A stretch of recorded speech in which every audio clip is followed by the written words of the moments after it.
my brain, it is not the same. I changed the game, keys with the keys is the name. Break through the construct, change the whole plane. Connecting more dots, my perspective has changed. Leveled up in this life, it really is a game. I'm just trying to gain more peace in this insane world. Best version of yourself, let's get it. Oh yeah. Welcome back. I know I've been gone for quite some time, but I'm back. All right, B-voy podcast, where we're here to just let you guys know how to become the best version of yourself or just take those steps in that journey. Now, I got a special guest here today because, you know, it's season 2. We got to get live. We got to have new people on the podcast, right? So this is how I want to intro him first. Let's turn that up a little bit. Hey, let's go.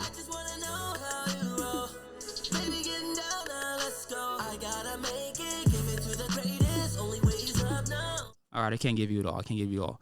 If you guys want to tune into his music, just, you know, tap in, add Vinlison, you know, these are great things, right? But if you want to get into that, we'll get into that another day. But I just want to say here, this is a great guest here today, right? Music producer, former music producer. I don't know if he's still in the game. He might be. If you want to holler at him, hit him in, right?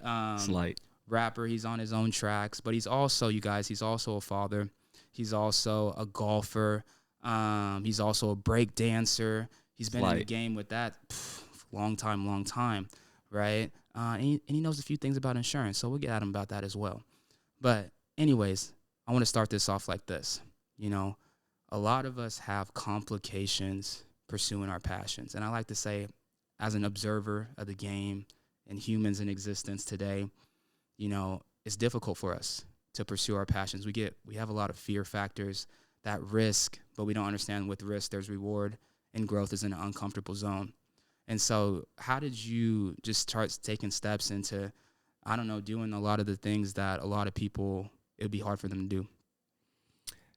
Yeah, I think first thing is, you know, you kind of have to have an interest in it.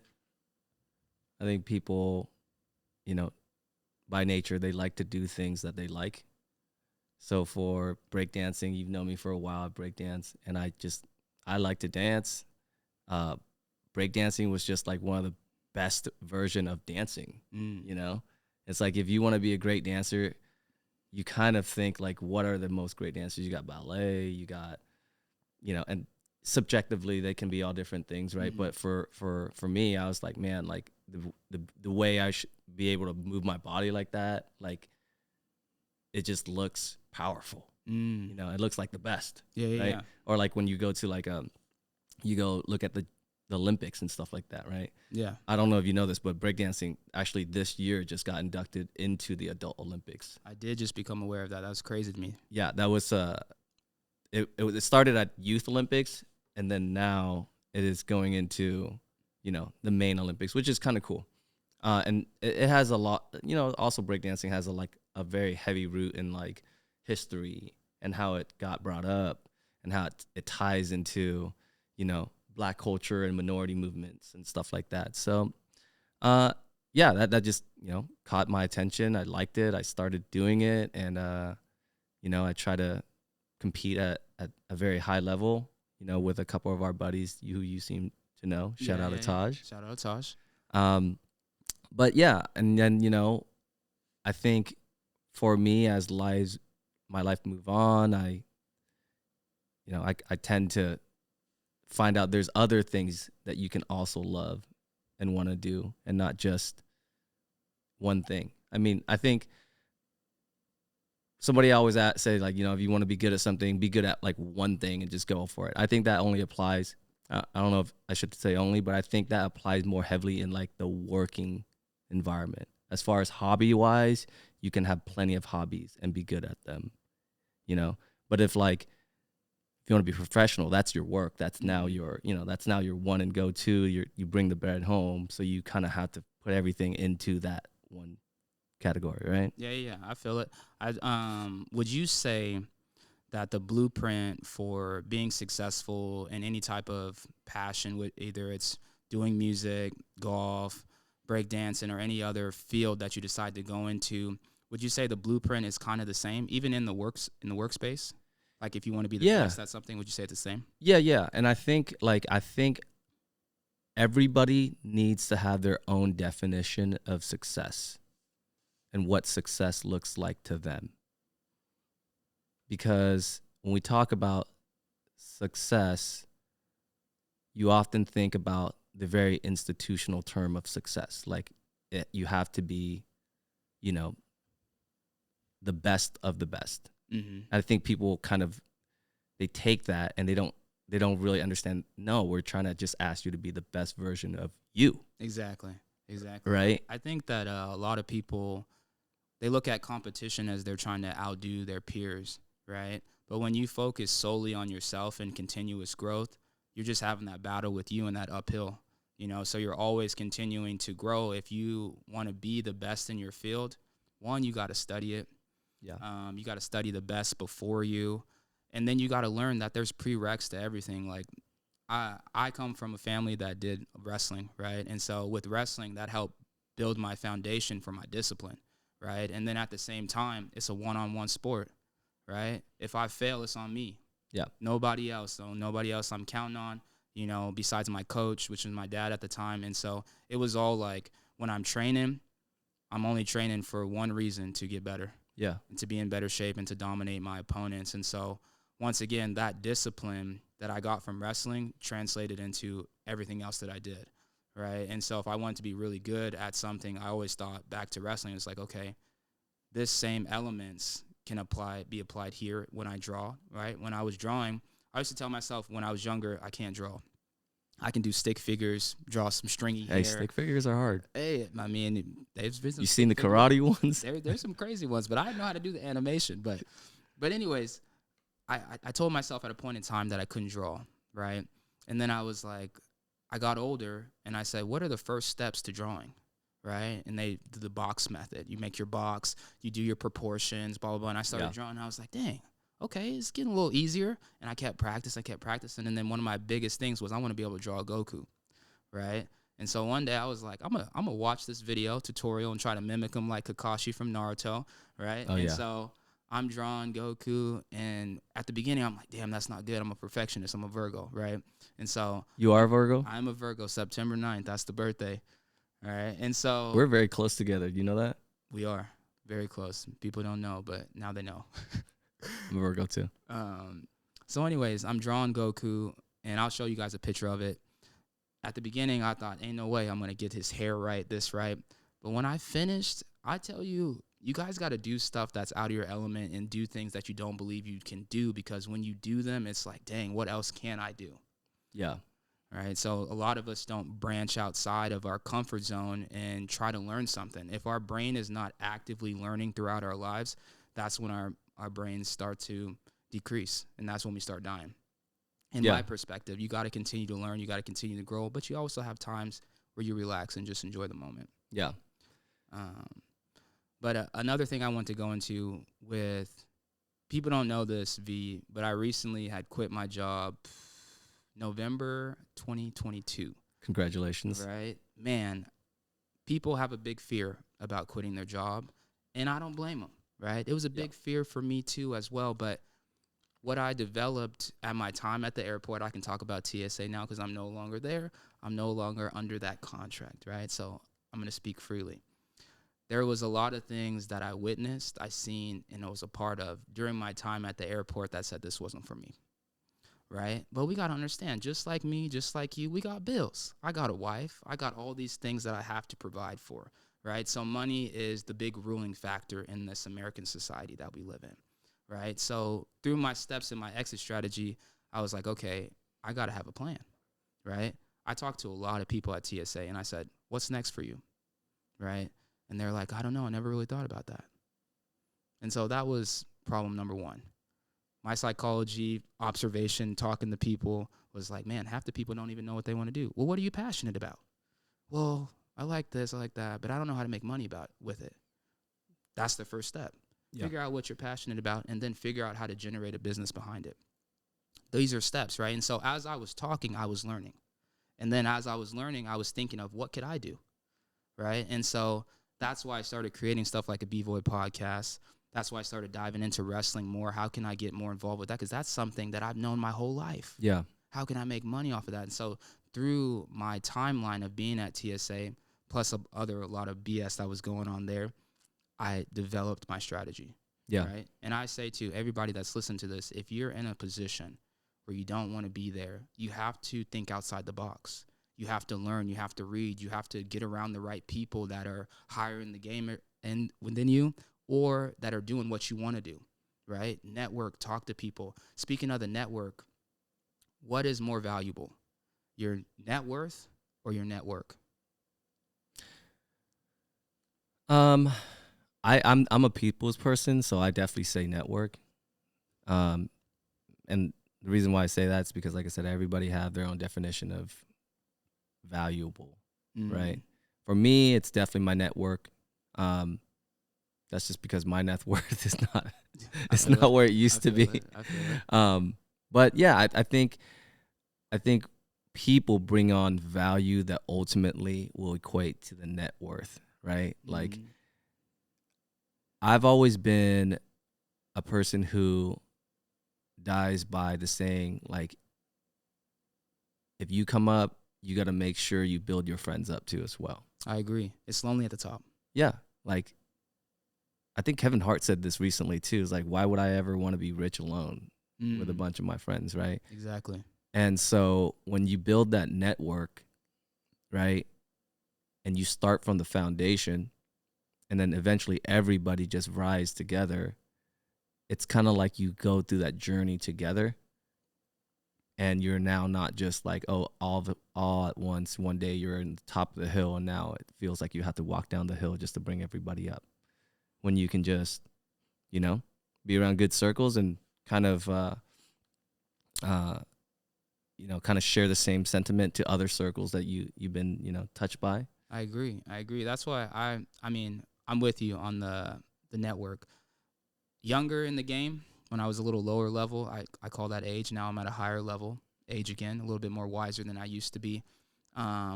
I wasn't engaging my network. I felt like I should have, right? Yeah. I tell people all the time, we're born into a network, right? We don't even know that our extended family could be that person that can open the door for us. Yeah. All right. And so throughout life, if we're not networking, like for example, I was reading this thing one time and they were talking about sometimes go to the same restaurant at least 3-4 times a week, right? Yeah. When you do this, you develop relationships with people.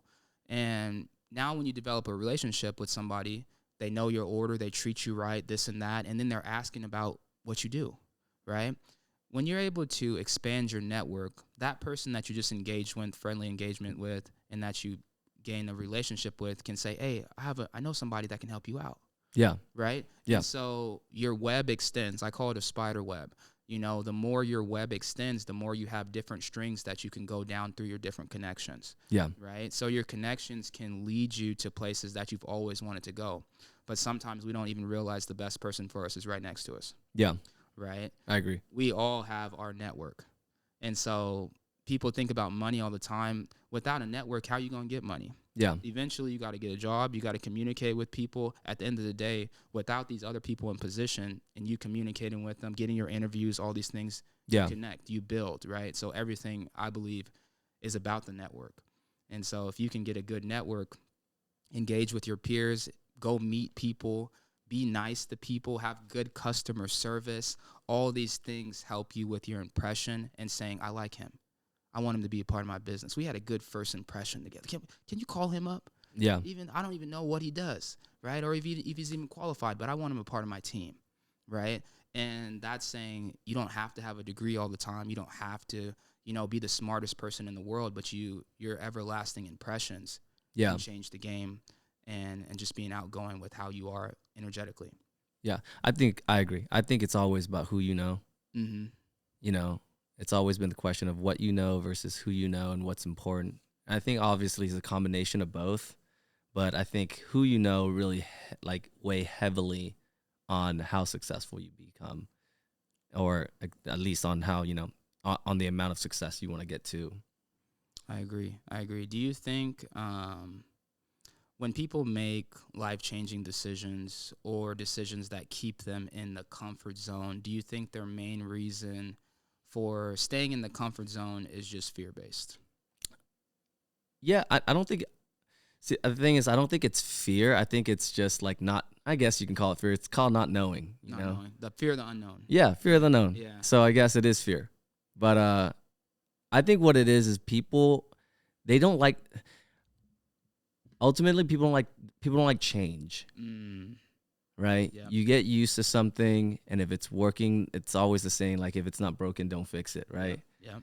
But like I said, I think society has also put us in a place where we are groomed to fit into a specific role. Hey, we're gonna improvise here and keep going. There's a ghost in Marquise's house. This is what we're gonna do for now, okay? Hey, listen, you guys. Life comes with problems. All right. I was gonna blooper this out, but I might keep it in just so we can say everything's not perfect. I tell my kids all the time, I'm a coach. They're like, Coach, you're not perfect all the time. I'm like, no, how can I be perfect? Nobody's perfect. We're always growing, and things sometimes happen. All right, but we had a temporary delay, but we're back at it. Yeah. Anyways, nobody's perfect. Things happen. It is. That's actually a good lesson in life right there. Okay? Like things out of the normal will always come in and interrupt, and you just always got to find a way to go back to where you were. But what was I saying? Oh, fear. Fear Fear of changing, yeah, right? Fear of change. So I think people don't like to change. Okay? When they're comfortable, they're comfortable. And so that's why it's always important to know what it is that you are truly passionate about, because that will give you the reason why to do what you're doing. And I think I have this thing about the word why whenever I do things. Mm-hmm. And it's been brought up to me in many networking circles in terms of like my professional network, Mm-hmm. and also my just friends group, right? And so it's always come down to the word why. Like, why are you doing the things that you're going to do, right? And they often tell you to go to a deeper understanding of that word why, and not just like, oh, why are you getting a job? Because I want money. Okay, yeah. Well, go deeper than that. Yeah, what's just the tree? Yeah, why are you needing the money? Why is that important, right? So I think for anybody who wants to have change, they have to understand that first, okay? And try to not be as you can be a little bit selfish about that reason, but I've also noticed that if you use external factors into your reason why, Mm-hmm. right? The more or less selfish they are, the more in terms it's very pure, and it's gonna help you achieve it a lot, right? It's kind of like something you have to live for. This is why I'm a parent, I'm a dad, right? So one of my kids are like in a lot of my reasons why, right? It makes sense. Yeah. So those, yeah, exactly. So those decision based is pretty much why, I would challenge people who are looking to change to really dive deep and search for that. And then the second thing is you ask yourself, like, okay, your why. Now what does that look like? And what do you want to do with that? What action comes behind that purpose? That helps with you making those decisions, those life-changing decisions, and if I make them or do I not make them. Because I'm not a parent. I'm only observing from the outside looking in, but I like to say I pay attention. You an uncle? I'm an uncle. There you go. And I'm a coach. I've done a little teaching too. There you go. So I do have a lot of kids under me, but nobody actually from me. Okay.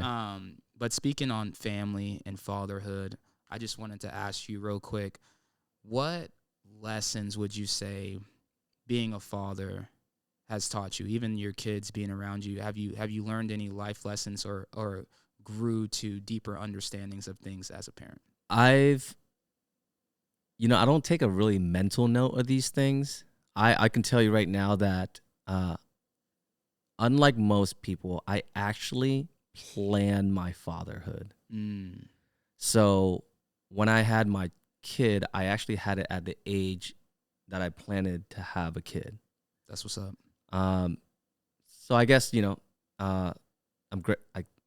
I'm more prepared, I guess, in a way, Okay. because I kind of knew that I wanted to be a dad by then. I knew kind of like a deadline, like this is where I kind of have to mature up a little bit, and actually wanted to raise a little one and bring a grandson home, Mm-hmm. right? So for me, and by the way, that doesn't that doesn't help. Okay, so it has no change. Okay, I mean, I still had a lot of things to learn after the kid was there, right? And for me is, I think having the biggest thing about having a kid is the ability to learn alongside with them. Yeah, I agree. Right. And knowing the fact that you're always going to be learning will take off that fear, pressure, or just like the feeling of being lost sometimes for those of you out there who might have, a situation where you're a father out of nowhere. Okay. Would you say you've always been a patient person? Or wait. Or did the kids help you become patient? I'm not a very patient person now. Okay. But the kids definitely challenge my patience. Got it. Okay. And it's easier.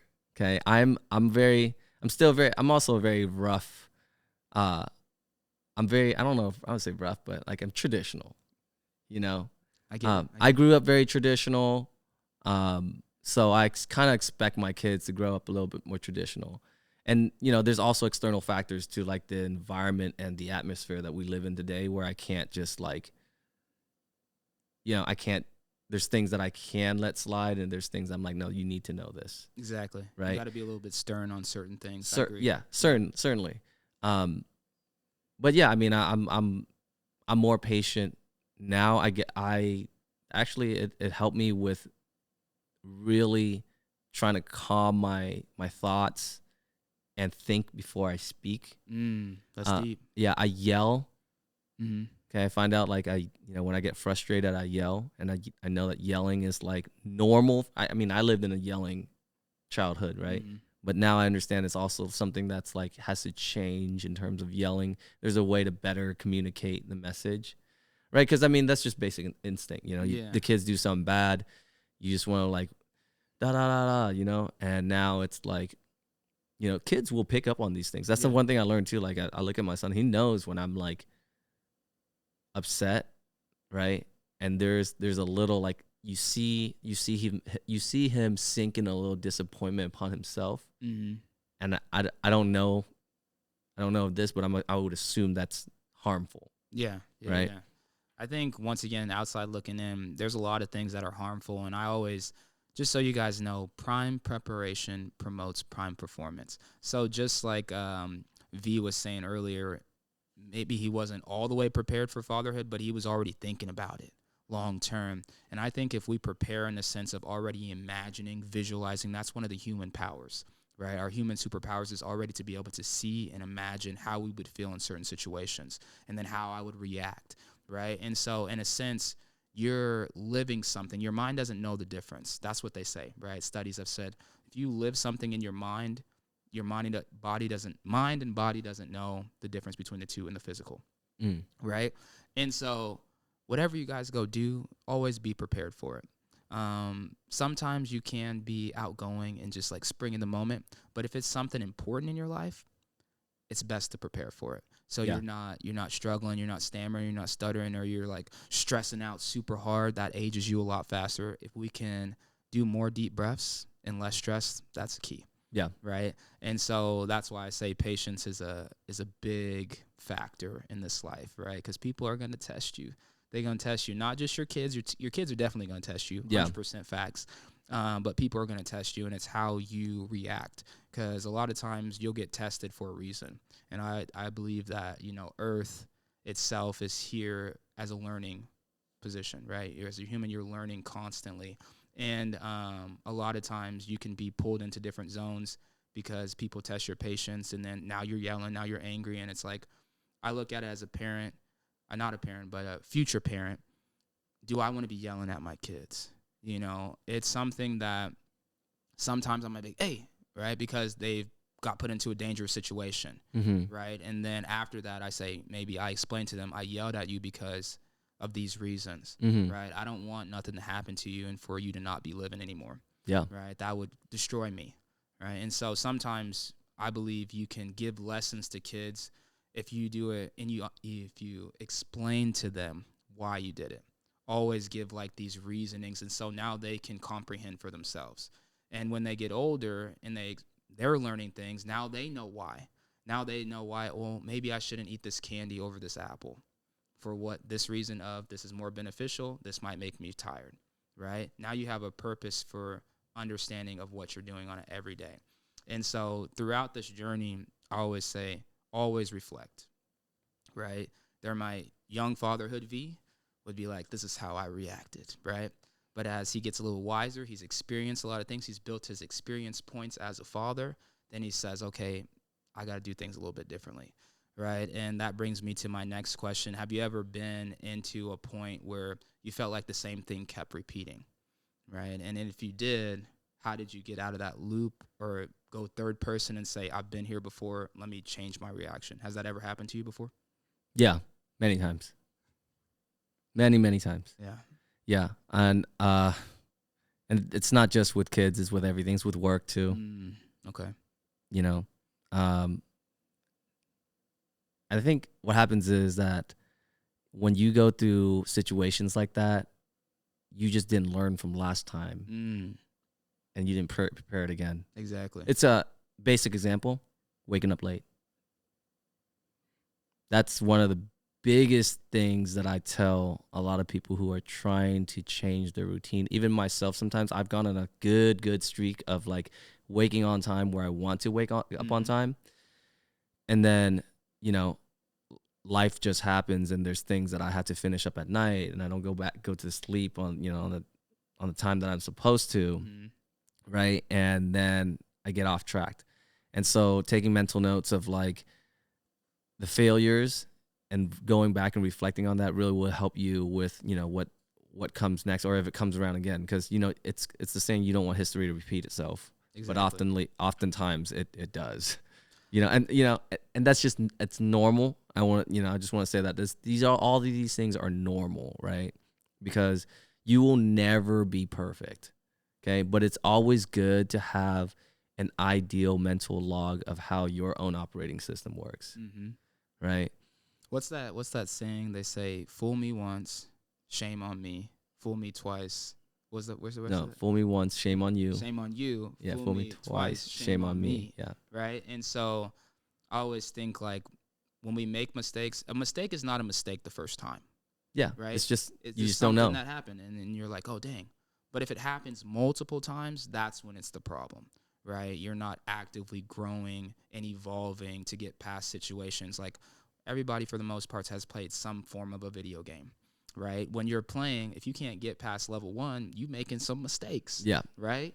You finally get past level 1, you're like, oh, nice, I got past level 1, and I got new tools and weapons. I'm experienced for the next level because I have to have these new tools to defeat the next level. Yeah. And so when you break it down to simplistic terms, I always think life is a video game. Yeah. Right? I don't know. I'm pretty sure you watch some anime. Oh, I watch a lot of anime. Oh, man, I love anime. They just do things so well. But I just started watching Solo Leveling.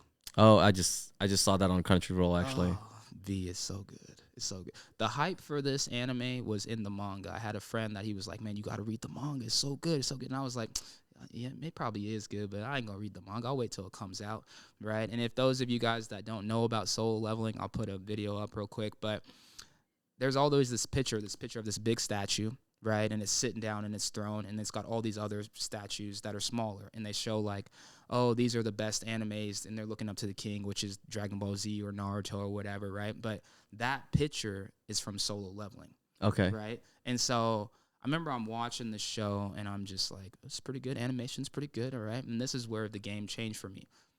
The guy's about to die, and I don't want to spoil too much. Okay, maybe not. Maybe I won't say too much because V hasn't watched it yet. Don't worry about it. I'm like, spoiling doesn't do anything for me. Okay, but there is some people that maybe it's for them. Maybe you might want to save it for the viewers. I don't want to spoil it all the way, but there was this part in the show that I was like, this is real life, and if people could actually see this, how much would their world change? And so there's this point in the game or in the show where he's able to see like his stats, right? Yeah. And it shows like strength, agility, awareness, how Yeah. smart he is, right? And so he shows this, right? And so this program is meant to help you be a better you, right? Or be a better fighter in the show, you know, be a better hero.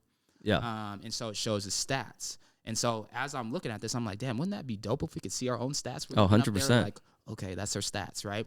And so anyways, the program is meant to help you, right? So it's like, all right, I'm going to help you become a better hero. This is your daily task, right? And so it's like 100 push-ups, 100 sit-ups, squats, 5 kilometers, just like One Punch Man. If you guys have watched One Punch Man, similarities, right? But my man is in the hospital like, how am I going to do any of this? I'm not going to do that, right? So he doesn't take it seriously. So then there's a penalty, just like real life. If you want to be great at something, you have to work at it. If you don't, your penalty is you're not going to be that great. There might be other repercussions. Maybe you don't get the money that you want because you've been lazy, right? And so in the show, his penalty is he goes to this different dimension, and he's getting chased by this big-ass dragon for 4 hours, right? It is crazy. But what I got from it was your penalty can be more harsh than you actually doing what you should do to live your best life, right? And so I was just thinking as I was watching that, I'm just like, man, that's good stuff. Imagine if everybody had their stats right there and there's something helping them every step of the way. But I believe sometimes, one, if you dive into yourself, your higher self will tell you. Two, you have family. Sometimes you have the right kind of peers around you that be like, hey, you should probably do a little extra, something like that, right? You have coaches. You have teachers that might aid you in the direction of, I see your potential. Yeah. You could be great, but you got to read more. You got to be more active. You got to work on your strength. The stronger you are, the easier the sport might be for you. Your brain, if you're working on that, maybe playing some chess, developing strategy. Do you play chess? Sometimes, but not as often as I should. I play chess too. I need to get back into it because I watch Power a lot. If you guys don't watch Power, there's Book 2, Book 3, Brazen Canaan, all these crazy things. It's all. Did you know Power was about chess? Yes. Yeah. Did you not see that. Did you not see that? For the longest. Did you not see it in the intro? I know. I saw it in the intro, but I didn't know like the whole show was based off of like these power moves. I got to teach you how to play chess, and bro. staying 10 steps ahead, all these different things. So the more I watched the show, the more I thought about chess, and I'm like, damn. Yeah. They always taking out people that I'm like, this is one of the star characters. Yeah. They died. Yeah, chess is a crazy game. But I want to get back to what you said about stats. Okay, go ahead. And how people can't see their own stats and how it would help. Mm-hmm. So, in a way, you can actually see your stats. Mm-hmm. It's not the problem that you can't see it. It's the problem that you're not tracking it down, and you're just expecting somebody else to track it down for you. I agree. So, I got this back when I was working at Northwestern Mutual, and they call this the activity-based tracker. Mm-hmm. Okay, it's not about sales. Okay, you don't track about how much sales you do.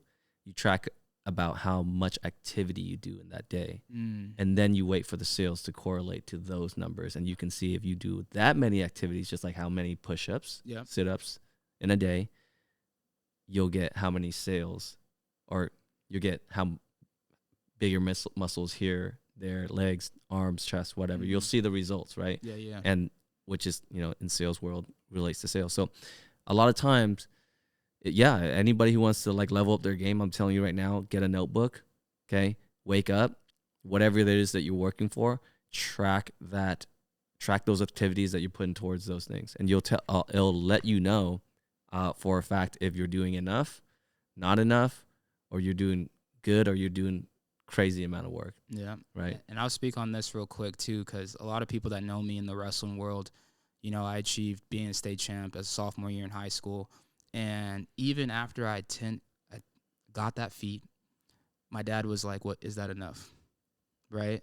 And so even when you are working your hardest, you can still question yourself and say, I could have worked harder. Yeah. Right? I could have did a lot better and continued to grow. And so these are things you always, if you're feeling any type of unhappiness in your life or not enough peace, you have to figure out how to get it. When people say manifestation, thoughts, actions create your reality, right? If you're like, man, I need to do this, I need to do that, but you don't act on it, How are you going to create a new reality? You can't make the shift without action. And so when people just think, oh, manifestation, it's just going to pop up and it's going to be there. Manifestation, you have to have action. Yeah. Then you create, right? Everything at one point in time was thought first. Yeah. And then they're like, oh, I can communicate across the whole country with the phone? Let's figure out how to do that. Yeah. Right? Let's figure out how to do the internet. Let's figure out how to make fire. Yeah. People had thoughts about these things, and then we created it. And popular belief, people don't think that. I believe like we're all living gods, right? No, not saying that one's more powerful than the other, but we have the ability to think of something and then make it. Yeah. Right? Even visualizing. We talked about visualization and imagination. I always say at a short period in time in my life, I guess I still do it. I'm not going to sell myself short, but I used to get in little bickerments with the wife, right? At first, I wasn't really thinking about the bickerments. But then, you spoke on this earlier, think before you speak, right? Your words can open doors to say, I got your ass, right? Mm-hmm. I was waiting for you to say that. And so I started to really develop my thought process with my words because I was encountering these same type of arguments all the time. Yeah. Right? And so I'm like, all right, why be super upset at this, right? How do I change my word process or the words that come out of my mouth to change the outcome? Maybe I shouldn't say anything. Let's see how that works. I like that tactic. Right? There's a lot of different avenues, but when you're in a situation and it's repeating like we were talking about earlier and it's in loops, you have to figure out how to change. You have to figure out how to shift. And there's a famous quote that XX Tenation, I think, said. Hopefully I'm not messing up his name. If I am, once again, I'm not perfect. He said, never sleep on the evolution of your mind, right? And I thought, man, that quote hit different, right? And so I started thinking about myself because when you hear certain things, certain words, some certain things that people say to you, if you feel it in a different way, that means it was for you. Yeah. Right? And so as I heard this quote, I just started thinking about reflection and thinking about everybody has their own journey, right? No matter if you have like trauma in your journey, bad things that have happened, great things that have happened, it's all a part of you and how you are who you are now, right? Yeah. So I never was regretful of my past, right? But I always thought like, man, I've grown a lot, right? And so that quote, never sleep on the evolution of your mind, means be grateful for everything. Yeah. Right? And understand that you're always growing and evolving. A lot of relationships, they say, well, there's females and males. Well, I'm not going to change for that individual, right? But it's like, if you love that person, you're always going to make adjustments. Yeah. You're always going to say, well, I'll make that sacrifice for that person because I love them. Yeah. Right? And so we're always everlastingly changing, no matter what you believe. Why? Yeah. You know? Big time. Yeah, I mean, the relationships, they're not easy. Nope. Okay? Not at all. And I think in today's climate, you know, with all the external factors, right? Relationship would used to be just a union between two people. The problems they have, they deal with it without the input of society and, you know, and third factors, right? And now we have so many, right, compared to what our parents had before, right? I want to bring this up. Some people might not like, but like I'm not a big fan of like therapy. Okay. But because I feel like your therapy should come from your household. I can agree to that. Because I've been told to go see therapists many times, not for the wrong reasons though. Yeah. But I don't know. It's just like it's weird because I'm like I'm gonna go pay a stranger to listen to what I have to say and provide an input where I can try to just step out the box myself and kind of look at it. But you know, it also goes back to saying like, you know, you're still not this. You still have a tie to who you are because you're still like biased if you still step out the box. So you're ultimately not really outside the box, right? Mm-hmm. Which I get. Therapy can provide a secondary input, but I think what the problem nowadays is people look at too much counseling and too much therapy instead of just focusing on yourself and looking inward and asking yourself those questions before they go seek professional help. Exactly. Right? Like relationship gurus, like all these gurus that you see online, right? Yeah, clearly they have something valuable because they probably learned from past experiences and their network, and and from all the other people that touch their lives, so they can share it the way that they can share it. And I think sometimes people rush too quick into those things and just say like, this person's doing that, that's my situation, they cookie cutter it. And no, like your relationship is definitely going to be different. Yeah, there's similarities to the things that you listen to or you hear about online, but you actually you have to really go through the growth with your foot on the ground. Mm-hmm. And people are too quick for that. They're just like, you know what, I'll just go rather find somebody else who fits this specific type of person that I want. And I'm like, you don't understand, like that person for that person might not be the same person as they are to you. You kind of get what I'm saying? I feel it. Yeah. Right? So it's like, it's not cookie cutter, and I think couples who really choose to work on relationships, like, I think it's great. I think a lot of times is like everybody has a limit to the things that they have to put up with, but just like life, work, and all the other relationship you have, right? The only reason you always got to ask why, and it's like until it becomes really like a cancer, like that's when you can cut it off. Yeah, I think you always have to evaluate, and that's with everything, with relationship with friends, relationship with your spouse. It's always okay, and then with reevaluating, always have gratitude and say, okay, this is the things that I'm grateful for this person. This is why I'm staying, the big whys, right? Yeah. Understand what's keeping you here, right? And if that's a strong why, you got to figure out how to make it work, right? And if it's not, and those negatives outweigh the positives, you got to figure out that exit strategy, right? And so stay in your lane and go where you need to go, because ultimately it's all about happiness and peace. If your household, when you walk through that door, that energy is chaotic, what's that doing for you? Yeah. It's not doing nothing for you. You can't even go into your passion and do the things you really want to do if the household ain't right. Yeah. Right. And a lot that's of the place. that. That's the place that's supposed to give you the most peace. Exactly. Like when you come home, I think anyone would want to. I think everybody would agree to say that that's the one place you can go home and just breathe and have all the burden kind of fall down. Yeah. Right. And I think the reality is that, like, with a lot of things outside of their, a lot of couples' controls, those burdens oftentimes they don't actually fall, because you deal with like a thing, like I said, external factors like finance, bills, all these things that's like adding on top of it. But if they can really like come together and work on it, and talking is actually the best way to have any type of therapy. Just talk and open up and just say whatever the fuck it is that you're trying to say, right? Even if it's bad, leave it out there so you guys can work on the therapy together. I would say a lot of people say trust is number one.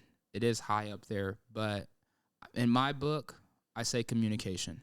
Yeah. Right? Because if you're able to fully express how you feel when you're feeling it, like as a man, they always say like, oh, you shouldn't be sharing your emotions and this and that. The society, American society predominantly, is like, be hard, be that one supporter, but you don't allow yourself to open up your other side of your heart. Right. And so me personally, I always tell the wife, at the end of the day, I'm going to let you know how I feel. Right. Because if something happened to me tomorrow, you going to know. I told you what it is. Right. And she hates when I do that, but it's real. And sometimes parents will do that. You're like, you don't know when I'm going to go. So how do you want your last words to be with me, right? People have a shit ton of regrets. Yeah. Because they're like, damn, the last time I talked to them, it was in good terms, right? And so me personally, I can't have an argument and then go to sleep. I got to have some or a little bit of resolution. It's hard for me to go to bed with frustration on my mind, right? Yeah. I need some type of ease, and This is not everybody, you guys. Some people are like, look, we'll talk about it tomorrow. Yeah, Right? that's me. I need my space, right? I think that's kind of me. I was like, yeah, maybe we should just, Yeah. space out a little bit, go to sleep. But I don't, honestly, I can't sleep regardless. Like I have a heavy mind at night. Oh wait, I'm glad you spoke that. Yeah, I have a very heavy mind at night. My wheels don't stop turning, and it's either I'm playing chess on my phone, right? Or I'm like watching a video, learning something, or I'm watching golf. Something that interests me is either something I like, something I want to learn, or something I'm playing, right? I want to branch off to something real quick, just because you say, your mind's always turning. What is something of concern that keeps you up at night? I don't think I have any concerns. I honestly think it's because I get so tired after a working day. I get off at 5 and then I fall asleep. I take a nap till 6 or Long 7. naps. Yeah. And then like I'll wake up and I'm like, dang, man, I can't fall asleep at 10 o'clock now. I mean, my son, same thing. He does that, and he doesn't go to sleep until 11. But I think I've always just been a night person, a night owl, right? And I play video games, so I know that probably doesn't help because we'll be staying up late playing, Call of Duty or any of the things that just like past some games. I try not to play as much, but I still do. And and I don't know. I've tried almost every single thing. My fiance, she bought me these gummies. They're like sleeping gummies. Okay. Melatonin gummies? Yes. Those, okay. Okay. And those help. Those really help. But I don't take them every day. I got to pause you for a sec. So I'm not disagreeing with the melatonin world and those that take melatonin, but I just read a recent study that when you take melatonin, it cuts off certain natural sensors in your body, right? And so it makes you believe you can take a melatonin any time of the day, and it says time to go to sleep, right? But your natural senses have a clock. Yeah. Right? It's like a certain point in time. Yeah. You should go to sleep at this time. Yeah. But I need you to look into this. I'm not against it fully, but I think it's just something. Don't ever take anybody's word for anything. Always do your research. I felt like that might have came into my awareness to tell you. Yeah. Who knows, right? I told my mom as well, because she be giving the kids some melatonin when they trying to make them go to sleep because they got too much energy. Aren't this stuff for adults? It's for anybody. But it's all on your discretion on how you want to use it. Yeah. So the thing for me is I don't take them every night. Okay. Okay. So I just only take them on nights where I know like I gotta go to sleep tonight. Got it. And yeah, I would expect any type of like off the counter drug to have some type of side effects. And as you age, right, these side effects could occur more often in the medicine you take, right? As long as like I said, I don't know, but I'll look into that for sure. I just don't. It's not like an everyday thing where I'm doing melatonin, because I agree with you. It's like it shouldn't help. Like it shouldn't force me to sleep. I feel like it's just taking like a like a drug, like a sleeping drug. Yeah. As long as you're not used to it, because I always say. Oh yeah, if I haven't taken one in like probably like a month now. Okay. Yeah, and it's just. I don't know. I'm always the type like that don't like to take drugs for things, But like I said, it worked for the times where I needed to go to sleep that night, and I just know my mind is going to be awake. And I've always asked myself, like, why? Like, why is my internal clock, like, is at like 1 p.m. or 1 a.m. and 2 a.m., right? I can't shut myself down, right? Well, some people are just night owls. It's just how it is. They say a lot of times people stay up late is because that's when everybody else is asleep. It's more peaceful at those time periods. Right? They say a lot of smart people are actually night owls. Yeah. And they'll attend, like, and I don't know if this is true. I'm not blowing up, like, blowing smoke or anything like that. But yeah, I've heard like Einstein to be like he stayed up late. Like he doesn't go to sleep early, and okay, this is. Could be me, but I think what happens is that, like, this is a theory, okay? I've never thought about this before. This literally just came to my mind. Okay, shoot. maybe you can elaborate with me. Is it because that throughout mankind, it's more dangerous at night, so we have to be more aware and alert? And so oftentimes, like, you ever seen The Croods? The Croods. The yes, cartoon? yes. Yeah, where they're like, like pretty much what they do is like the family will sleep and the man will stay up all night, make sure nothing happens while they're in the cave, and then he'll get the little sleep afterwards, right? And I'm not saying, like, I don't know how my fiance does it, but she got the best eternal clock. Okay, like it shuts off at the right time. Yeah. Okay, and I've tried to like duplicate that process, and I cannot do it. So one thing, I want to know if it's like a guy and a girl thing, because I feel like almost all girls knows what time it is to go to bed, and men don't. I think women, my personal belief, are just smarter than guys in a sense, and so their bodies work a little bit differently than ours, and so personally, there's just some things that are going to be easier for women than men. That's just me personally in my perspective. But I think when it comes to sleep, it's not how much sleep you get, or even sometimes if your circadian rhythm is off, it's just the quality, right? Sometimes I'll sleep for like 5 hours, 4 hours, but I knock out.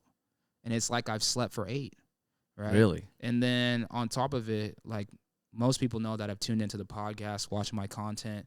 It's like I try to be a pretty healthy individual, right? I try to eat good. I try to eat for a purpose, right? When I eat, it's for energy. It's not to go to sleep, unless it's a long night and I'm just hungry and I'm just like, I might as well eat some noodles, some carbs, or this or that. That helps me sleep. So I use it.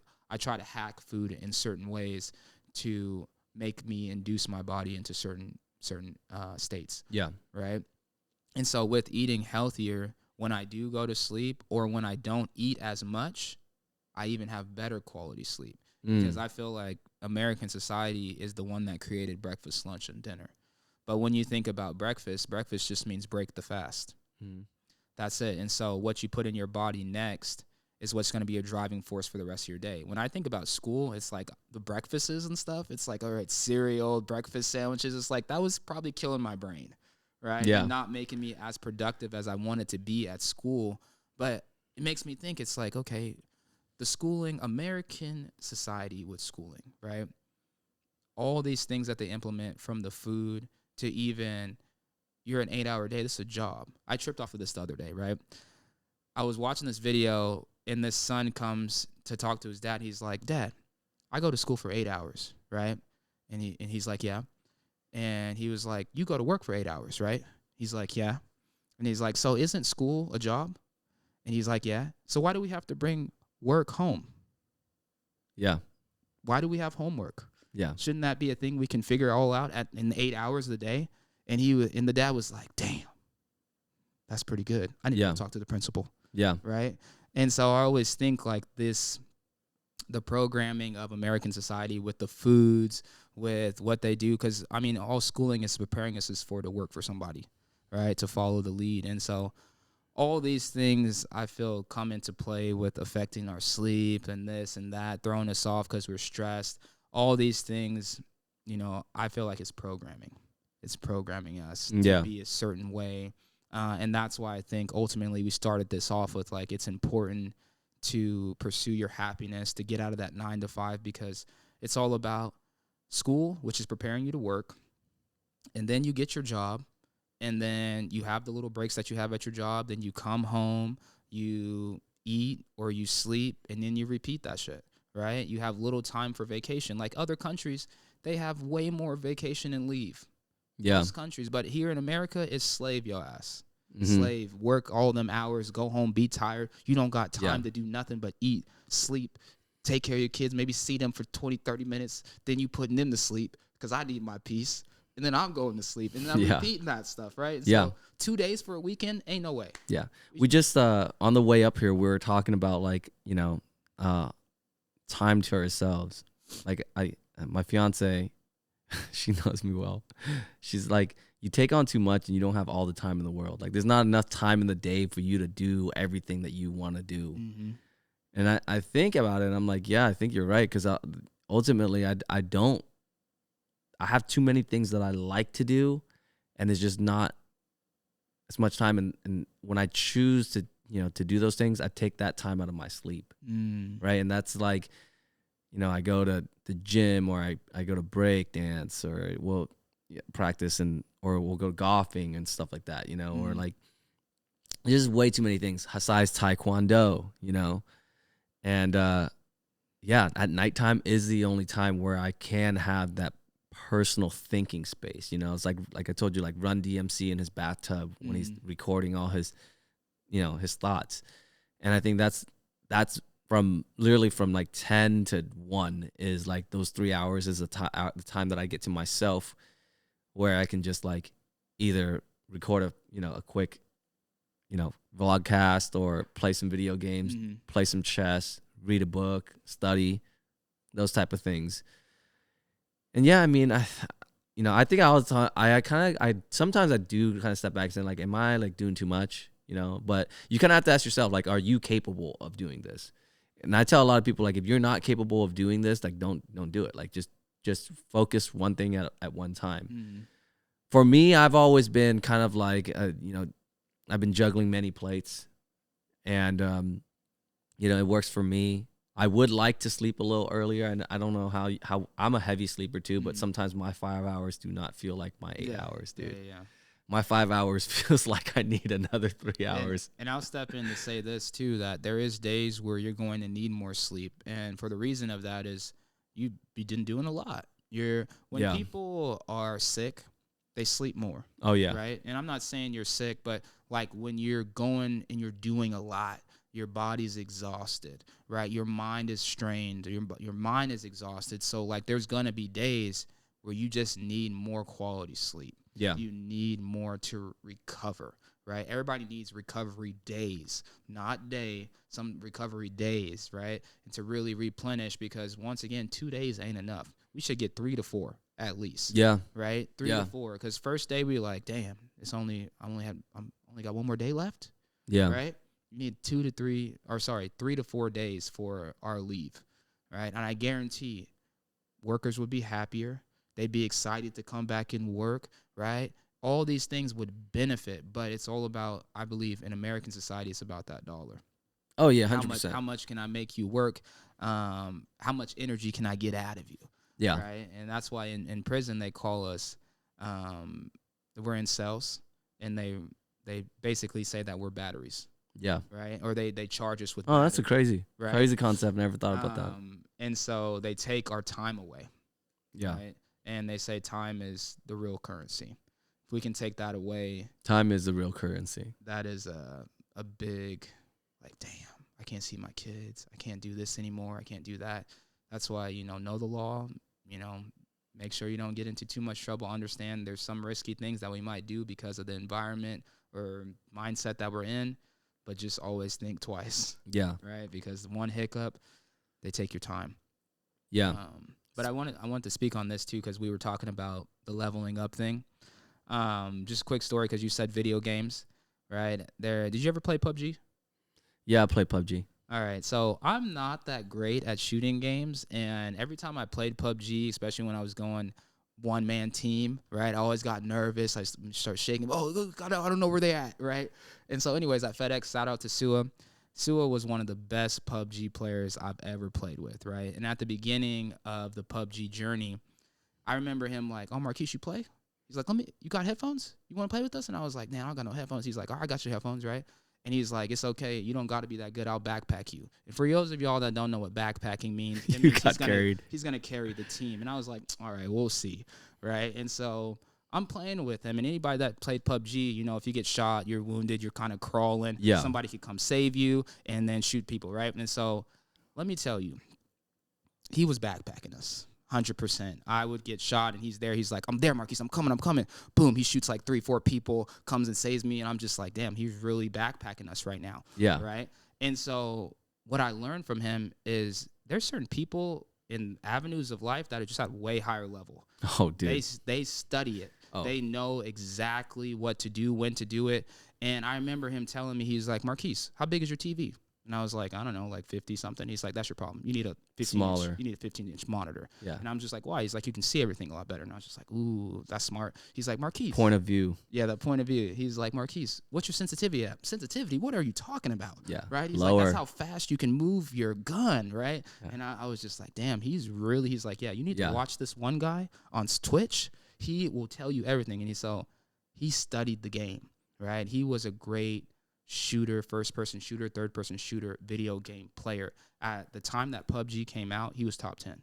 I couldn't believe it, right? I'm just like, jeez, the guy you're playing with. The guy I was playing with, jeez. right? And so I'm going to mention another player. You know him, but I'm not going to mention his name on live, right? Why not? Just contrary to belief, maybe he might listen one day, right? And so, anyways, the difference in between players, right, and who's actually really good. And so I remember playing with this other player, and he was really good. He's like, Marquise, you want to play? I was like, oh, yep, I'll play. All right, I've been playing a little bit. And he was basically dogging on me because I wasn't carrying my weight, right? Yeah. And so he was really good, but he was all about everybody's got to do their part. Yeah. Yeah. Right. And I always say, like, the lesson I learned there is, like, I had a person here that was trying to help me get up to his level. Yeah. Then I had a person over here that was really good but wasn't trying to help me. He was just dogging on me because I wasn't as good. Yeah. Right. And I always think, like, these people in your life, you got to recognize them. Yeah. These people, the person that was helping me, that wanted me to get better, I was more magnetized towards him. Oh, yeah, to this 100%. other person was like, I don't want to play with you no more. Yeah. Right. And you got to look at that with life. Have you ever been, I want to sidetrack to golf. We're going to get back into this, right, about your social media content and how you've been no money, no golf, look into it.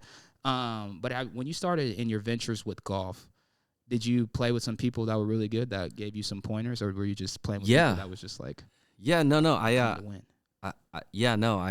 got to play with, first of all, shout out to my friend Michael Buckland. He introduced me to the game of golf. His mom taught me how to speak English, which is awesome. ESL's the shit, by the way. Shout out to ESL. Nice. But yeah, he introduced me to the game of golf. I played it, first 2 times, not a fan. I grew up playing basketball, football, more of like the very like it's more of like a sport where like it requires continuous movements, right? Where golf is a little bit more intricate. And I mean, I could hit the ball, but it wasn't like, oh, okay, so we're in the, we're just trying to get it to this hole, right? And then, started working at Northwestern Mutual. A lot of clients started golfing there. A lot of, managing partners golfed and advisors would golf. So I would go try it again. Yeah. This time golfing with, 2 of the advisors that I knew at Northwestern Mutual. And then from then, in golf, if you play golf, you'll know this, but it's called the magic shot. Okay. It's the first shot that you ever get that's like, holy crap, that was an amazing shot. I feel like Tiger Woods, right? Maybe I could be Tiger Woods. Yeah. Then you start golfing more. But yes, you play with people, and the thing about golf is that everyone is so nice. Okay? Well, I wouldn't say everyone, but a lot of people in golf, they're so nice, right? They don't, if you're bad at it, they're not going to be like, oh, damn, you suck, right? They're not going to dog you and, kind of like make fun of you or something like that. Because golf it's more of a gentleman's sport. It has like just like good values, right? Yeah. And so I like playing, I like the atmosphere, right? But at the same time, golfers, they're very, how do I say this? They're very centered to their own golf game, right? So like some might not like you to come up and say, hey, maybe you should change your swing to looking like this. Yeah. Right? They might take it the wrong way because, they've been working at it and they know that they can shoot this low. The reality is a lot of golfers who say that they can shoot like super low and then end up never actually shooting really low, right? They're really not honest. They take like a free drop ball here, or like they'll take a free mulligan, or like they'll move a ball somewhere, right? Because it's just fun. You're out there to have fun, do whatever you want to do to just enjoy the game, right?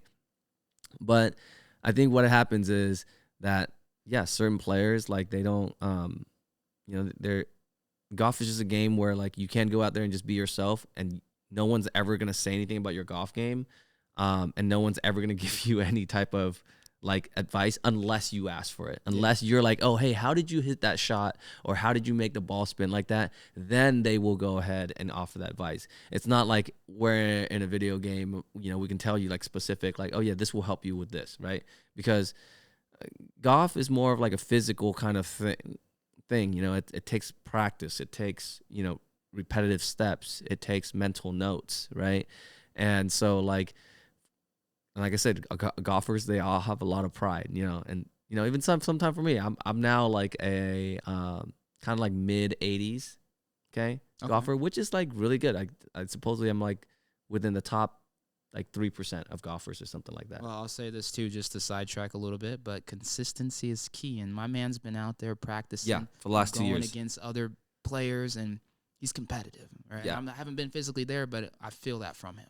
Yeah, it's key. And another thing about my golf game is anytime I do anything, I always want to do the best version of that thing. Yeah. That's the reason we're on here, right? Yeah, exactly. And I always told myself, like, I need to have a nice, smooth looking golf swing. Okay. The foundation, just like if I shoot a basketball, and you've been on a basketball court, right? There's many different styles of shots. Yes. Okay. Like people be doing this stuff and this. And sometimes it worked. You know, I had a guy that was back when we were playing basketball, he'd just be like this.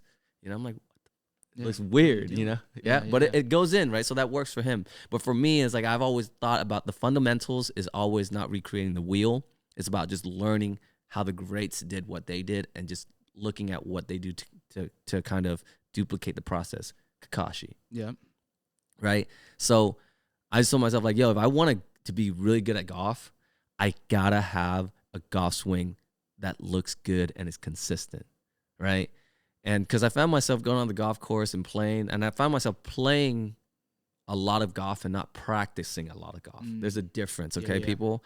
So like when people were like, hey, let's go golfing, I might have guys go out there with me and they're just there to play golf, right? And they'll play. They just, you know, score or not, they'll just play, have fun swinging club around, right? For me, it's like I like golf where I'm like, it's more of a sport. I like to be competitive. If I am in a group of 4, I would like to be the guy who has, you know, the upper advantage.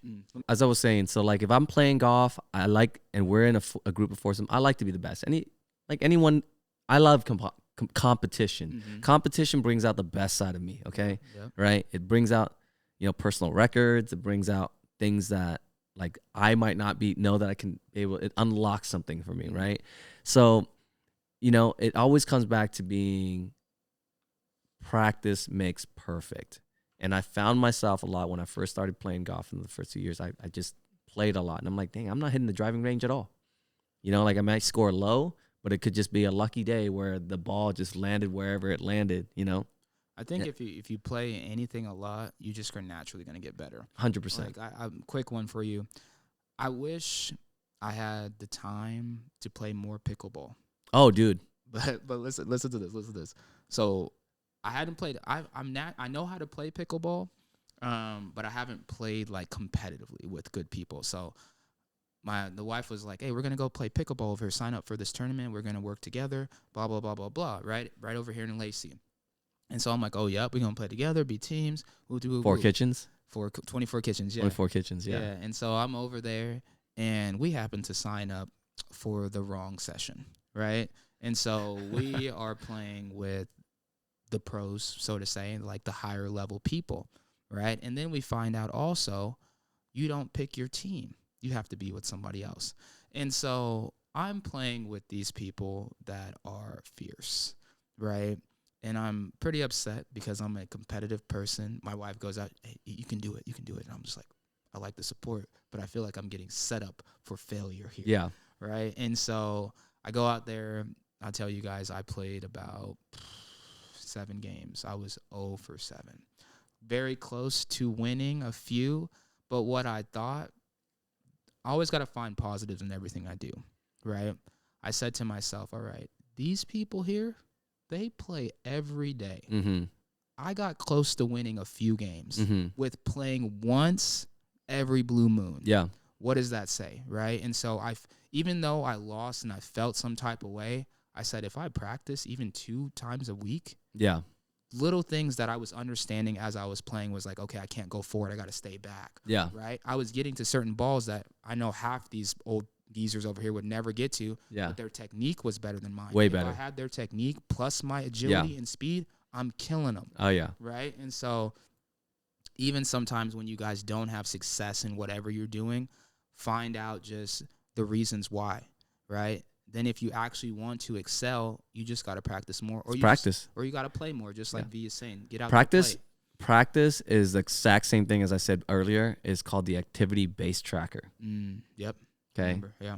So like, I used to have to make phone calls for life insurance, and that's what they would call the practice. Like you're practicing picking up the phone and talking to a total stranger, and introducing yourself, be polite, and see if you can offer them your services, right?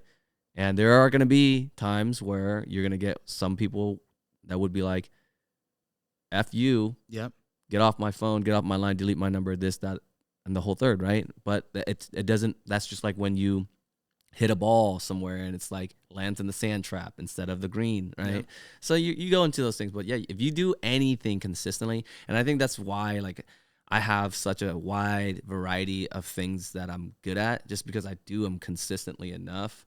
So it's funny you say that, is because like I only played pickleball once, and it was at a barn at a birthday party with Albs, my fiance. Okay. And honestly, it was kind of fun. We were thinking about getting into pickleball, when we're 24 Kitchens, and at our local like golf club, they have a pickleball course too.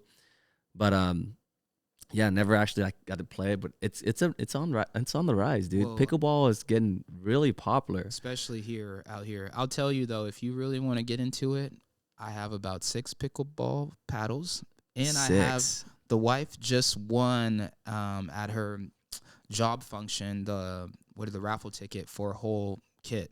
So we can just go set up at a tennis court or wherever what we're playing, right? So Kelly's really big into pickleball, huh? She's getting there. She played tennis in I was gonna say like she has some good hits sometimes. I was gonna say like tennis I played in, like I didn't play in high school, but like during PE sports I'm pretty athletic when it came to like high school sports, because I played football and basketball. So like tennis, all that stuff, like I know how to hit the ball. I know like kind of like the drill. Pickleball was very, like just you said, like for being an athlete and stepping into like a stage of professional and brand new sport. That's what I call pre-assessment. That's what I call like putting yourself up to the test to see if you can compete in an environment where you have no practice over, and see what you can compete. And then from then on, you take the pre-assessment report, and then you go back. This is the areas of weakness that you need to perform on, and then you can kind of like work on those things. But as a coach, I tell my kids this all the time. If you want to grow, evaluate your mistakes. Yeah. Right? Watch film. If you can ever get recorded of you doing any type of sport activity, the more you watch yourself, the more you can be like, dang, I should have moved my right foot instead of my left foot. I should have did this instead of that. Yeah. I should have, with my golf swing, I should have turned my hips a little bit more before I brought the club through. Yeah. Right? And so there's a lot of things that sometimes we get frustrated, but we're not evaluating our performance enough. Yeah. Right? If you're not paying attention or reflecting or looking back at yourself and saying, I'm frustrated, but I'm not figuring out how to get better, that's your fault. You're going to stay in a state of frustration because you're choosing to. Yeah. That's your choice. You have to learn how to track these things. That's really important. Like me, I've been golfing for almost 3 years now, okay? And one of the most important things I learned about golf, and if you want to get better at golf, is you have to record yourself. Mm-hmm. You have to record yourself. Like I said, there's no mystery in any of the things that we're saying today. It's just correlation from the business world to the sports world to any type of career-based world, right? It's symmetrical. It's symmetrical. It's parallel to everything. You have to record yourself. Just like if you're making calls, you have to record how many calls you have. If you're a golfer, or if you're working on like a dance move, or like doing anything, or any type of sport, you have to record yourself so you can physically see what is going on, right? And then from then on, you can assess it and then make the correction. Because if you don't record yourselves, right, a lot of people, they ask me, sometimes when I play, right, I look at people's swings, Mm-hmm. and I will analyze in my head their swing and think to myself, I can probably tell you stock yardage of every golfer based off of their swings. Makes sense. That's like once you're around something, you're able to see different things and you gain different vision. I like to say for wrestling, because that's a field that I've been in through my whole life, I'm able to look at a kid and know his weight and also know just by how he gets in his stance if he's any good or not, right? And I feel like the higher level you get in any field, you're able to, I love anime, sense power levels, right? Sense how much experience. And when somebody... Can you sense my power level? I feel like in your fields, you're high up there, right? Thank you. But if I was doing the same thing you were doing, then I'd be able to sense it higher, right? But I can't really get a good, accurate reading because I don't do what you do. That's true. Right? But that's actually really true. There's similarities. But once again, like, I love people that do things really well, right? Because it shows, like, they've put in a lot of time. Right. And it's more not some, you look at it as an art form. It's beautiful. Yeah. When you see Tiger Woods hit a golf ball, like the swing and how he hits it, how it goes, and it's just like he's doing this. He's been doing it for a long time. So when you see something of beauty when it comes to how good a person performs and does something in any field, they've been putting in time. Yeah. Right. Yeah. If you get a chance, you ask them, how did you get here? Yeah. What did you do? How can you help me? Because those people that write books or that are really good in what they do, they went through a lot of trial and tribulation. They probably went through a lot of things that was difficult. They probably have tips and tricks to help you get above the 8 ball. Yeah. Right? And so if your son or daughter wanted to play golf, the fact that you're already doing something at a high level really well, when you teach them, you're going to teach them what you basically, the mistakes that you made, they're not going to have them. Yeah. Right? Because you're going to teach them the right way. And so when you have older elders or people that do something really well around you, ask them questions and take it in, retain it, use it. Because if you don't, you're basically wasting your time. Like, you read a book and it's supposed to help you with whatever field you're doing, and you don't use the information that you read. Yeah. Knowledge is only knowledge if applied. Yeah. No, I agree. Yeah. And I think a lot of times too, like, this goes back to defining where you want to be with whatever you're doing, right? Like, I know for a fact, okay, well, I don't know now, there could be, another universe where I am as good as Tiger Woods, but I know for a fact that, like, now if I rewind the clock of time, if the work I put in, maybe I can compete against Tiger, right? But for me, for golf is I set my limits. I just know, like, hey, what is successful to me in terms of golf? Like, what does that look like? And for me, I know it's being able to swing the club really, really well, and just playing a really good, solid game. Just being somebody where they're like, dang, that guy's a good golfer. Okay, solid. Yeah, I don't have to be on tour. We don't have to get millions and millions of dollars paid out unless Liv is looking for another golfer to join their team. But that's just where I see whenever you're doing anything. At least there is a bare standard of doing things, right? And I know, like, I can never be where it needs improvement. Yeah. Right? Like, it can never be like, you need improvement. No, if I'm going to do something, it has to be either like it has to, like, like, benchmarked, right? Or over the benchmark, And so, yeah, man, I think I find myself sometimes too, like I said, loving so many things. When you talk about Tiger Woods, I always think about Bruce Lee too as well. Yeah. And the beauty that he brings to everything, It's like, you ever see these, like, collages online where they put all the greatest of all times together, and it's like Bruce Lee, and there'll be a clip of Michael, and there'll be a clip of Tiger, and there'll be a clip of, like, etc.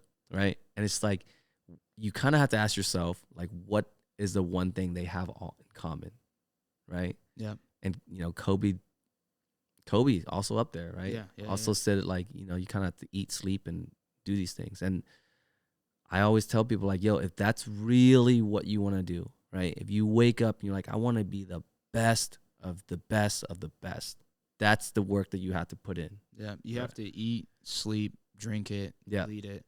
Some say that the greatest of the greatest they're a little bit mentally insane. Oh, they're crazy. Right. I don't know if I would ever be able to like do that, because they say it takes the fun out of things when you have to do that. You know, like for me, like golf and like breakdancing and working out, it's just fun for me. You know, it stimulates my soul. You know, I do it because I love it. I feel like if somebody comes up to me right now, I'm like, hey Vin, like we're gonna pay you to play golf, but now your weightlifting time, breakdancing time, those times have to be golf now. Yeah, right? Yeah. Because you have to put extra work into it because you're getting paid for it. So it takes a little bit love out of it, you know? It takes any type of when you have to do something, it just takes away the fun. Yeah. That's what I'm saying. Like everything's fun until you start getting paid for it, because now it becomes a job. Yeah. And that's what I want to speak on, just to sidetrack a little bit. The content creation field. Now, we're learning about it. I'm a constant learner every day, just paying attention to a lot of things, because a lot of stuff is misinformation and you can't take it all in, right? But if you, once again, maybe I'll get there one day, who knows? But that content creation field, that shit's a grind. That's if you start to go viral and this and that, now people expect something from you all the time, right? Yeah. It's like the scheduled TV show. I'm coming on every Wednesday, right? And they're like, oh, I can't wait. I want my dopamine release, right? Yeah. That's that hacking attention.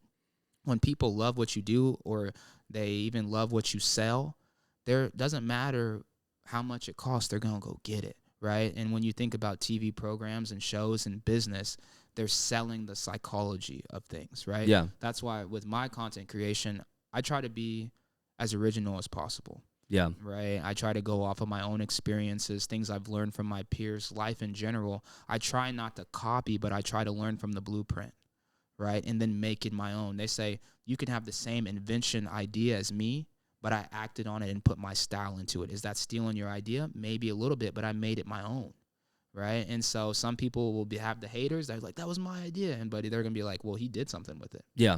Right? And so they say, there was a story, Michael Jackson, he made a song at 3 a.m. or something like that. And his producer is like, why are you making that song at 3 a.m? He's like, if I don't, Prince will do it. Right? Yeah. And so people can jump into that idea realm, and we can have the idea, but if we don't act on it, then it's just something else somebody can take. Yeah. Right. Yeah, and I think acting is always the hardest part. I think that's the people have a lot of ideas. I mean, I have a lot of ideas. The hardest thing is always just putting your foot forward. Mainly I'm like analytical, so like you probably heard paralysis by analysis, right? You don't want to be overthinking too much. And that comes with like content. I think as you guys may know, I'm also a content creator myself, hosted on No Money for Golf Vlogcast, and I make music, right? So when music first started, dude, we were yelling into the mic like just the most it sounded like monkeys screaming in the booth, because we had no idea what we were making. I didn't know how to rap. Okay, I didn't know how to rap. So we just started going into the booth, recording random stuff, and then like I know poems. I can write a little, poetry. So I started there. Then that evolved into just like learning how to like flow and getting the music, tuning in the music. I had musicality because I know how to dance, but yeah, I mean, even like straight to the bag. Like if I showed you the raw files of the first recording, it's just me yelling like random like blurbs, and then it becomes, a wave. So I always tell people, like, if you guys are looking to do something and getting out of your comfort zone, right? Just, I guess, go on your phone. Your phone would probably tell you what you're most interested in. Your walking computer. Yeah. And try something, like if you have a lot of feed in like your video for skateboarding or something like that, pick up a skateboard, see what that does for you a day. But if you're comfortable and you want to be where you want to be and it works for you, and that's where you see it happen, those people are great too. I've had people who are like, I love going to work, taking off my shoes at 5:00, hop on the couch, watch some anime, play some video games, go sleep, repeat. And that's their sanity, Yeah. And that's okay too, right?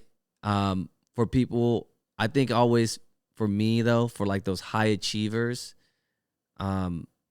there's just always a lot of stuff on our minds and a lot of things that we think that we need to do before the day is over, right?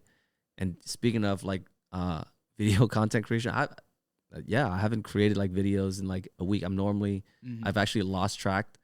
I told myself I would do one every single week, and I've already been 2 weeks now down. So, I kind of did that tracking today and realized like I got to get back on there because it's raining. I can't do golf content, and I haven't really had anything much to talk about because I've just been painting my house the whole day or the whole week, pretty much. I would say I don't like painting, by the way. Painting is tough. It's very tedious. I've done it a little bit, but it is what it is. But I would say this, you guys, with consistency, sometimes it's tough to stay on that wave, but the longer you ride it, the more things can come, right? At my beginning of my content creation, I tell you, I was getting like maybe 100 views from time to time. That's still good. Yeah, but to me, my podcast was getting like barely any views. But what I realized is it's not how many people watch. Yeah. But the quality, like whoever watches it, they're gonna get something from it. Yeah. Right? Yeah. And it's your community. Exactly. Say you only have 10 watchers, right? And you have some merch. Those 10 people are probably gonna buy your 10 shirts, right? So even if you got 20, 30 views and you got merch, they probably love and support you. Yeah. Right? I didn't sell merch for that long of a time period, but I remember people when I did release it, they didn't even know what the shirt looked like. They're just like, I want to buy it.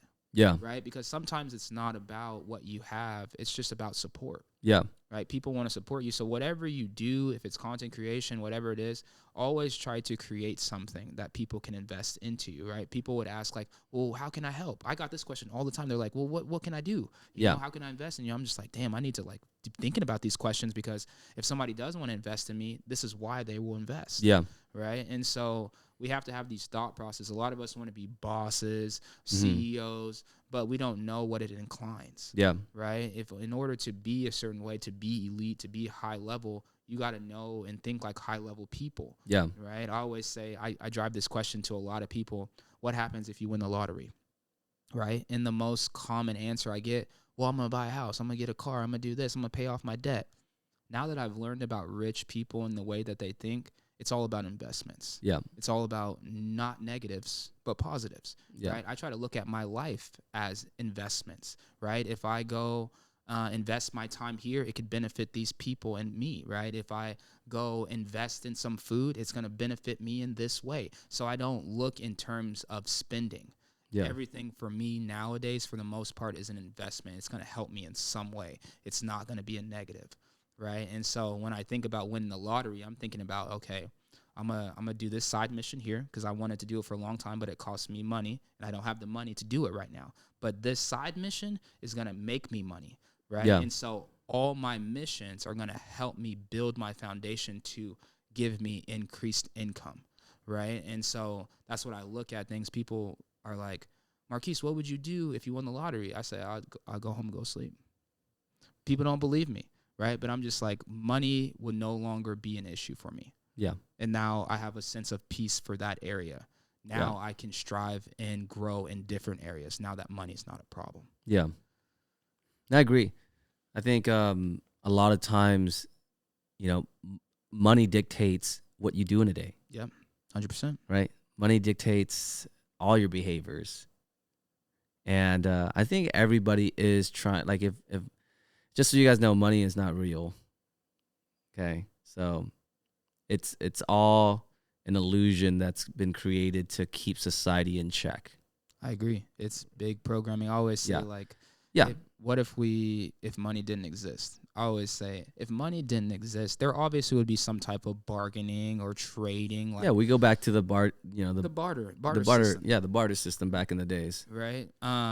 But now it wouldn't be I'm better than you because I got more money than you. No, 100% not. That hierarchy system is why people look down on certain people. Yeah. And now if we're on the same level playing field, now it's what can you do versus what I can do. Yeah. Or can we trade, right? And so I think there's not so much of a ruling factor. I'm ruling the country or this and that. Now it's how do we help each other? Oh, you're a gardener, I'm a builder. Can you give me some of your vegetables? I'll help build your house. And that goes back to like that village mentality, that tribe mentality, that we don't need to do things by ourselves mentality. Right? Connect. And I think if hopefully maybe in this lifetime something will happen with the money system, but if it ever did, I'm ready. Right? Because I understand what I have to bring to the table and what I've been working with kids, teaching. It's like whatever you get and at a high level you know really well, my philosophy is you have to figure out how to give it back. Yeah. And so that all involves teaching. Yeah, coaching. Each one teach one, for sure. Exactly, each one teach one. Yeah. No, I agree. I think society is, I think where we are in like a society, as a society, money is the tool that can reach happiness, but is not happiness. You know, you use it to take some of the burdens off, so you don't have to think about it. Right? It's institutional. ESL, shut up. Yeah. It's institutional. But you know, it's called playing the game, right? And so, yes, is it important? 100%. But should it be the end all be all, everything, every deciding factor in your life? No, it should not be. What people will do for money is crazy, right? There's just certain lines that shouldn't be crossed, but money is that tool that can make people do outrageous things. Like, you guys pay attention to social media, there's just certain things people do on social media that's crazy. And they're getting 4 million views or this and that, and it's just like, how? Right? And so we live in a world where you can do the craziest of craziest stuff and people will pay you. Oh, yeah. Right? Yeah. People are attracted to chaos, bro. Yeah. You know, if you guys ever watch Anchorman with Will Ferrell. Yeah, I've watched it. Okay. So like he gets cut off the 5 o'clock news or whatever, and he goes to nighttime, you know, which is like where you go to die. Yeah. Right. Yeah. And then he's like, what the hell do we report at nighttime? You know, nothing's happening, right? Mm-hmm. So he starts recording car chases and cop chases. And like the ratings goes up because people love chaos. They love gravitating towards drama. Yeah. Okay. Like they don't like normal. It's something that how we're wired that we just like, our curiosity needs to